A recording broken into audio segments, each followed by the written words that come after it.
Bonjour, je suis avec Guillaume Kempf, qui est déjà une figure connue sur notre grande chaîne lequotidien.tv.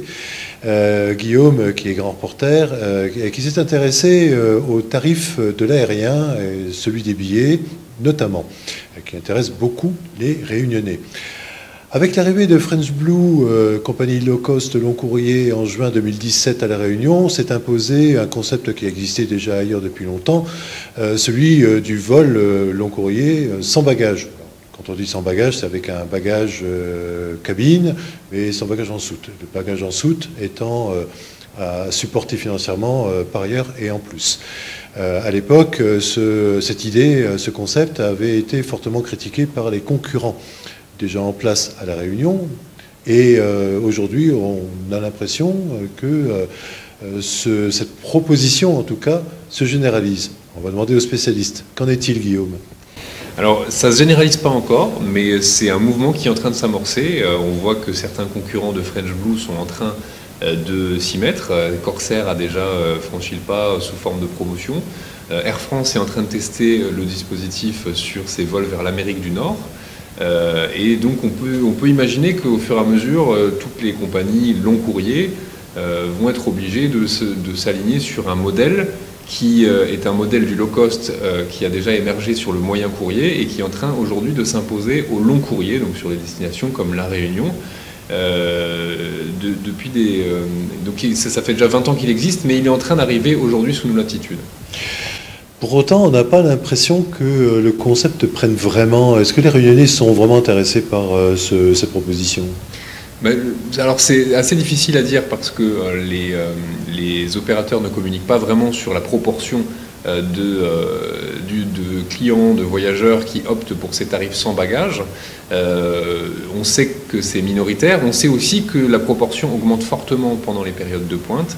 Donc, ce qui veut dire qu'il y a un espèce de rôle de soupape, c'est-à-dire quand les billets deviennent chers, on consent à voyager sans bagages.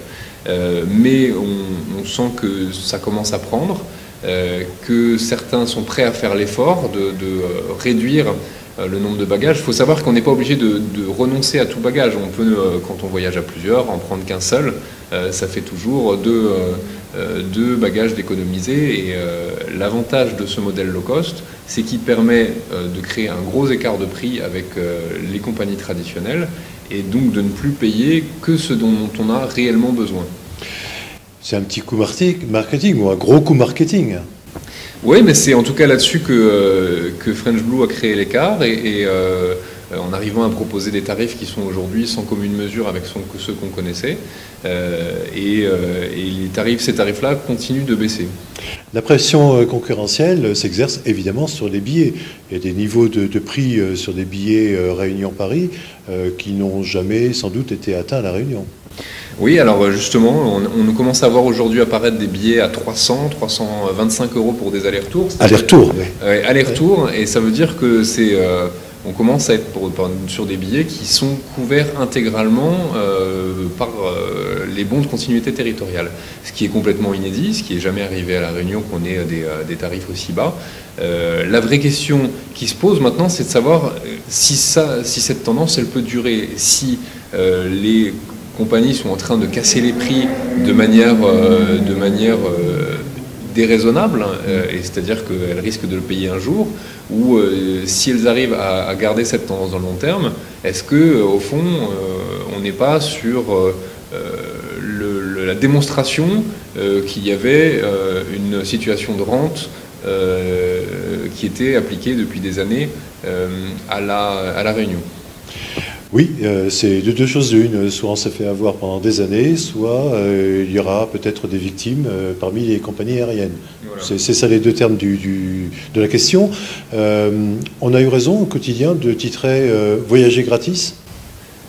De fait, si la continuité territoriale permet de couvrir la totalité du prix de son billet, on est aujourd'hui en situation d'avoir des billets gratuitement pour certaines catégories de clientèle. Bon, il faut être éligible à la continuité territoriale, mais pour certains clients éligibles à la continuité territoriale, aujourd'hui, on peut avoir des billets d'avion gratuitement. Eh bien, je dis à Guillaume, à très bientôt. Merci.